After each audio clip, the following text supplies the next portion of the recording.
Imagine having the power to create digital cash that's not controlled by any government or institution.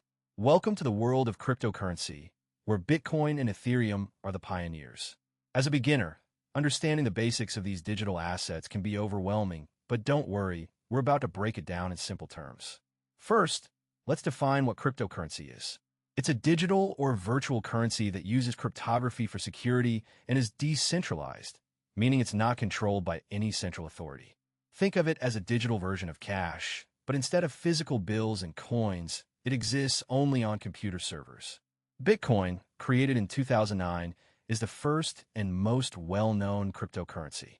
Its purpose is to facilitate peer-to-peer transactions without the need for intermediaries like banks.